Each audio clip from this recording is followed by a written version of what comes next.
연봉 1억 원은 대한민국 상위입니다. 안녕하세요. 똑소리 나는 재테크의 똑재입니다. 오늘은 내 연봉이 대한민국 상위 몇 프로에 위치하는지 알아보고 또 연봉별 실수령액이 얼마인지에 대해서도 알아보도록 하겠습니다. 오늘의 자료는 통계청과 국세청의 자료를 이용하였습니다. 2022년 가계금융복지조사 결과를 통해서 연령대별 평균 연봉을 가져왔고요. 2023년 3월 16일에 등록된 국세청 근로소득 백분위 자료를 통해서 오늘 내용을 준비해 봤습니다. 굉장히 신뢰도가 높은 자료라고 볼 수 있겠죠. 들어가기에 앞서 연봉과 실수령액의 개념에 대해서 잠깐 살펴보도록 하겠습니다. 연봉은 근로자가 1년 동안 받는 총 전체 급여 금액을 이야기하고요. 실수령액은 4대 보험 및 각종 세금을 제한 후 실질적으로 받는 급여를 이야기합니다. 이 4대 보험에는 국민연금, 고용보험, 건강보험, 장기요양보험이 포함되고요. 세금에는 소득세와 지방소득세가 포함되게 됩니다.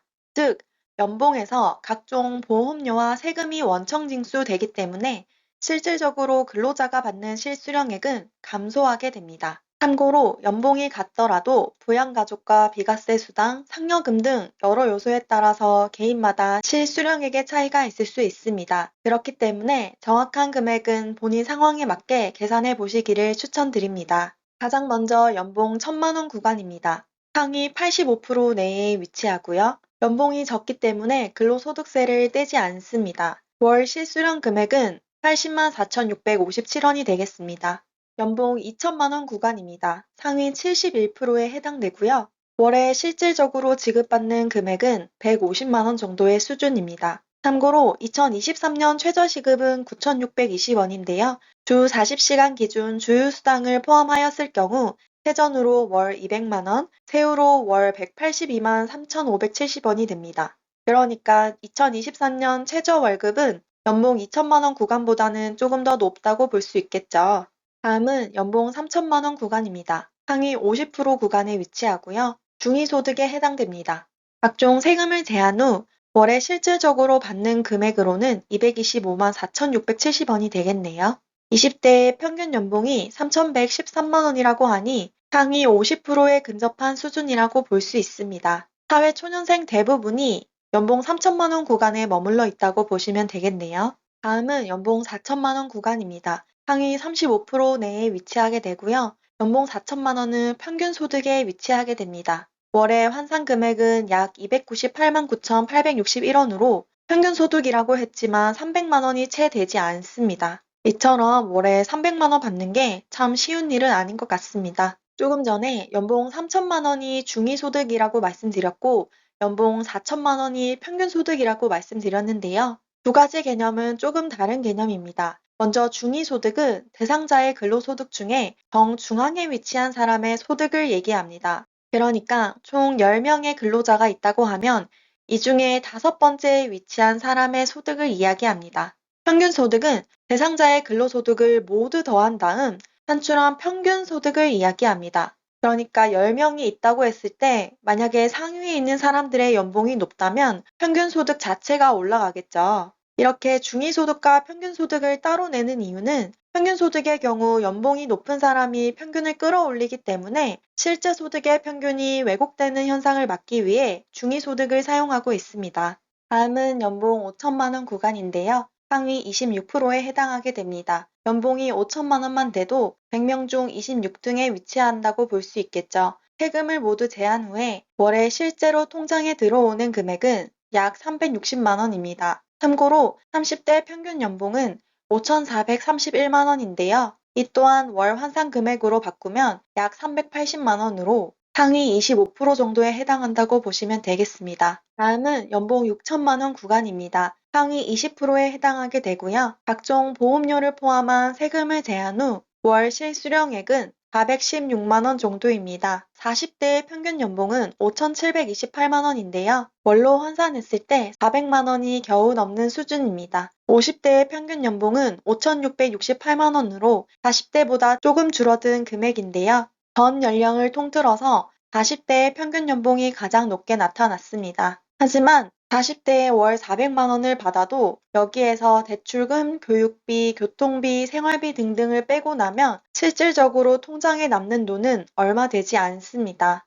다음은 연봉 7천만 원 구간입니다. 상위 15%에 해당하게 되고요. 연봉 7천만 원이라고 하면 대기업에 다니거나 중소기업이라고 하더라도 사장이나 부장급 정도는 돼야 할 것 같습니다.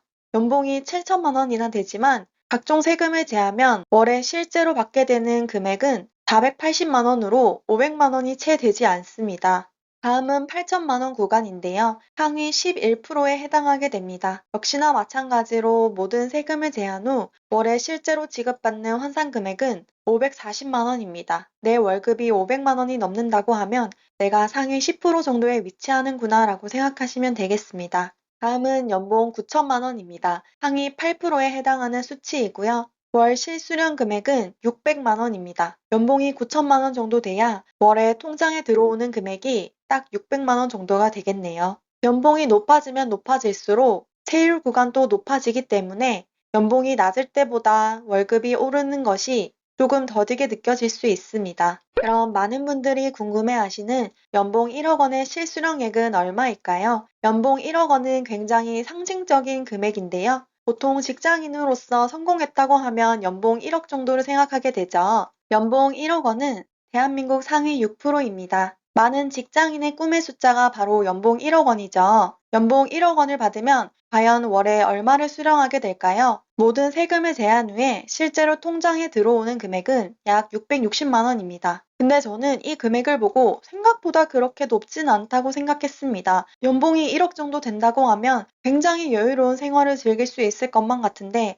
이것저것 모두 제하고 나니 실질적으로 들어오는 금액은 약 600만 원대로 이래서 많은 사람들이 직장인 월급으로는 절대 부자가 될 수 없다고 말하는 건가 봅니다. 그래도 부럽기는 하네요. 그러면 대체 월 실수령액 1천만 원을 받으려면 도대체 연봉이 얼마여야 할까요? 바로 알아보도록 하겠습니다. 연봉 1억 8천만 원이 돼야 실제로 월에 지급받는 금액이 1천만 원을 넘게 되는데요. 연봉 1억 8천만 원은 상위 1%에 해당하는 금액입니다. 사실 월에 1천만 원이라고 하면 그렇게 엄청나게 큰 금액은 아닌 것 같은데 이 1천만 원을 받기 위해선 연봉으로 거의 2억 원을 받아야 한다니 사실상 대부분의 직장인이 퇴직을 할 때까지 받을 수 없는 금액인 것 같습니다. 저도 직장 월급만으로는 월 1천만 원을 달성하기는 굉장히 힘들어 보이네요. 다음은 연봉 2억 4천만 원 구간입니다. 상위 0.5%에 해당하게 되고요. 연봉이 2억 4천만 원이 되면 실제로 통장에 들어오는 월 지급액은 1,325만 원 정도가 됩니다. 여기서부터는 솔직히 현실적인 감이 오지 않는데요. 정말 그들만의 세상이라고 할 수 있죠. 그럼 도대체 대한민국 상위 0.1%의 연봉은 얼마일까요? 지금 바로 알아보도록 하겠습니다.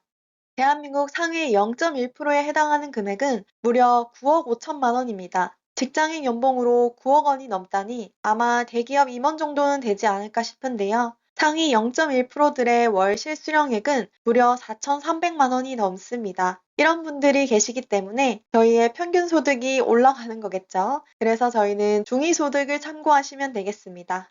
이상으로 대한민국 나이대별 평균 연봉과 연봉별 실수령 금액에 대해서도 알아보았는데요. 연봉이 올라가면 올라갈수록 세금도 그만큼 많이 떼기 때문에 생각보다 그렇게 금액이 크게 증가하지는 않았습니다. 그렇지만 상위에 위치한 1%, 0.1%의 분들은 정말 많은 금액을 받고 계시더라고요. 저도 언젠가는 월에 1천만 원씩 받는 직장인이 되고 싶네요. 대한민국의 직장인들 모두 화이팅입니다. 끝까지 시청해 주셔서 감사합니다. 오늘 내용 도움 되셨다면 구독과 좋아요 부탁드립니다. 감사합니다.